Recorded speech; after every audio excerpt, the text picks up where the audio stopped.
1 HP pump தான் நம்ம இப்போ வைண்டிங் பண்ண போகிறோம். இதோட கோர் லென்த் பார்த்தீங்கன்னா 45 mm. இதோட பிட்ச் கவுண்டிங் பார்த்தீங்கன்னா 1 to 6.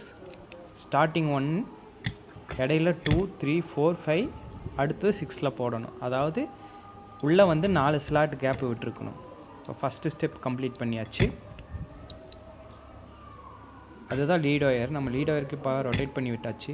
இப்போ பார்த்தீங்கன்னா உள்ள 4 ஸ்லாட் தெரியுதுங்களா, 4 ஸ்லாட் கேப். இதுதான் 1 to 6.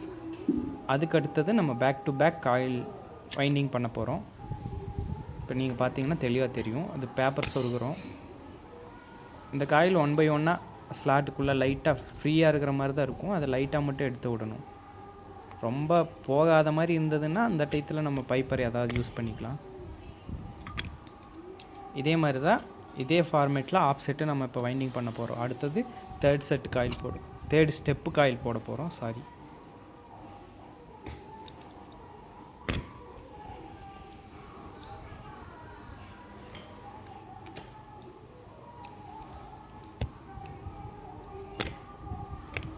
இப்போ பார்த்தீங்கன்னா இந்த ஆஃப் செட்டோட கடைசி ஸ்டெப் காயில் போட போகிறோம். அதாவது 4வது ஸ்டெப் காயில். இதுக்கு பேப்பரை வச்சு 2 சைடும் பேப்பர் வச்சுட்டு லைட்டாக அதை வந்து யூ ஷேப் பண்ணி அமுத்தி விடணும். அப்படி விடும்போது தான் நம்ம ஸ்டார்டிங் காயில் போடுறது வந்து நம்மளுக்கு ஃப்ரீயாக இருக்கும். பார்த்தீங்கனாலே தெரியும் அந்த யூ ஷேப்புன்றது நல்லா வந்துருச்சு. இப்போ அடுத்தது வந்து 2வது ஆஃப் செட் போட போகிறோம். அதே மாதிரி கவுண்டிங் பார்த்தீங்கன்னா 1 to 6, 1, 1, 2, 3, 4, இடையில 4 கேப். அடுத்தது 6வதுல போடாச்சு. இதுக்கப்புறம் பார்த்தீங்கன்னா இது lead wire R2. First lead wire பார்த்தீங்கன்னா R1, இது R2. பேப்பர் வச்சதுக்கப்புறம் அந்த லீட் ஒயரை நம்ம ரொட்டேட் பண்ணி விட்டுறலாம்.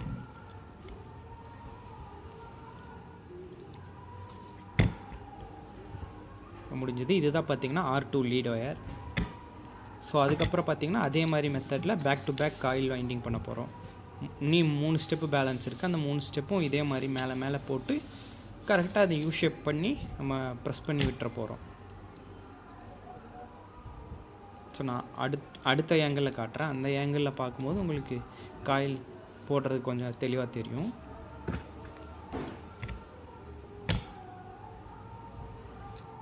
ஸோ இதில் பார்த்தீங்கன்னா உங்களுக்கு தெளிவாக தெரியும். 2 ஸ்டெப் கம்ப்ளீட் பண்ணியாச்சு. இது 3வது ஸ்டெப் போட போகிறோம். சேம் அதே தான். அந்த ஃபஸ்ட்டு பிட்ச் கவுண்டிங் மட்டும் நீங்கள் கரெக்டாக பண்ணிட்டீங்கன்னா அதுக்கப்புறம் நீங்கள் அடுத்தடுத்த ஸ்லாட்டில் நீங்கள் போடும்போது ஈக்குவலாக இருக்கும். இப்போ பார்த்தீங்கன்னா லாஸ்ட் ஸ்டெப் போடணும். அதுக்கு பார்த்தீங்கன்னா இந்த பக்கம் ஒரு ஸ்லாட் ஃப்ரீயாக இருக்குது, இந்த பக்கம் ஒரு ஸ்லாட் ஃப்ரீயாக இருக்குது. இந்த இது கரெக்டாக இல்லாமல் ஒரு ஸ்லாட் இல்லாமல் இந்த பக்கம் 2 ஸ்லாட் இருந்ததுன்னா நீங்கள் பிட்ச் மாற்றி போட்டுட்டீங்கன்னு அர்த்தம். இப்போ 4வது ஸ்டெப்பு போட போகிறோம். இது போட்டாச்சுன்னா ரன்னிங் காயில் வந்து கம்ப்ளீட் ஆகிடுச்சு. இப்போ நம்ம வைண்டிங் பண்ணது வந்து ரன்னிங் காயில் வைண்டிங் பண்ணோம். இது பார்த்திங்கன்னா அலுமினியம் போட்டுட்ருக்காங்க. ஸோ முடிஞ்சது. இது பார்த்திங்கன்னா ரன்னிங் காயில் மொத்தமாகவே இப்போ கம்ப்ளீட் பண்ணியாச்சு. இதை கம்ப்ளீட் பண்ணதுக்கப்புறம் நீங்கள் பாருங்கள் அந்த ஷேப் எப்படி இருக்குன்ட்டு. அந்த உள்ளே நல்லா அந்த கேப் தெரியுதுன்னா ஸ்டார்டிங் போட முடியும். இப்போ நம்ம ஸ்டார்டிங் போட போகிறோம். ஸ்டார்டிங் பார்த்திங்கன்னா 2 ஆஃப் செட்டு தான். ஸ்டார்டிங் அதே ஃபார்மேட்டு தான். இப்போ 1 to பார்த்திங்கன்னா 1 to 10. ஸ்டார்டிங் 1, அந்த லாஸ்ட்டில் 10. 10 எப்படி கவுண்ட் பண்ணுறதுன்னா இந்த ரன்னிங்கில் 4 இருக்கும், அந்த ரன்னிங்கில் 4 இருக்கும். மொட்டை 8 ஆச்சு. ஸ்டார்ட் பண்ணது 1, இடையில 8, கடைசியில் போட போகிறது 10. இதுதான் பிட்ச் கவுண்டிங். 1 to 10. 2வது ஸ்டெப்புக்கு பார்த்தீங்கன்னா 1 to 12.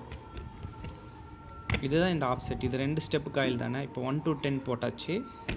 அடுத்தது 1 to 12 போட போகிறோம். ஸ்டார்டிங் 1 கவுண்டிங் வச்சுக்கோங்க. ரன்னிங் 4, இந்த ரன்னிங் இந்த ஸ்டெப் 4, அந்த ஸ்டெப் 4 ப்ளஸ் ஸ்டார்டிங் இது ஒன்று சேர்த்துனீங்கன்னா 10 ஆச்சு. ஸோ இது ஸ்டார்டிங் 11, 12, 1 to 12. இப்போ பார்த்தீங்கனாலே தெரியும் 2வது ஸ்டெப் ஸ்டார்டிங்கில் போட போகிறோம். ஸ்டார்டிங் கொஞ்சம் ஃப்ரீயாக இருக்கிறனால உங்களுக்கு பேப்பர் வைக்கிறதுக்கு ஈஸியாக இருக்கும். பார்த்தீங்கன்னா ஸ்டார்டிங்கில் ஆஃப் செட் கம்ப்ளீட் பண்ணியாச்சு.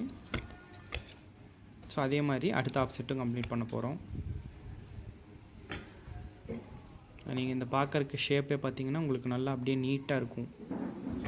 இந்த மாதிரி இருந்தாங்கன்னா தான் உங்களுக்கு நல்லா வைண்டிங் பண்ணும்போது ஃப்ரீயாக இருக்கும். ஸோ 2வது ஆஃப் செட்டில் ஃபஸ்ட்டு ஸ்டெப்பு போட போகிறோம். அது லைட்டாக இதாக இருக்கிறனால அந்த பைப்பர் நான் யூஸ் பண்ணுறேன். அந்த பைப்பர் யூஸ் பண்ணி அந்த காயில் வந்து ஸ்க்ராச்சஸ் எதுவும் வரக்கூடாது. அப்படி வராத மாதிரி நீங்கள் லைட்டாக இது பண்ணி அதுக்கப்புறம் பேப்பர் வைக்கணும். இப்போ பார்த்தீங்கன்னா ஸ்டார்டிங்கில் ரெண்டாவது ஆஃப்செட்டில் ஃபஸ்ட்டு ஸ்டெப்பு போட்டாச்சு. அடுத்தது செகண்ட் ஆஃப்செட்டில் ரெண்டாவது செட்டு காயில் போட போகிறோம். ஸோ அதை போட்டாச்சுன்னா ஸ்டார்டிங் வந்து கம்ப்ளீட் ஆயிடுச்சு.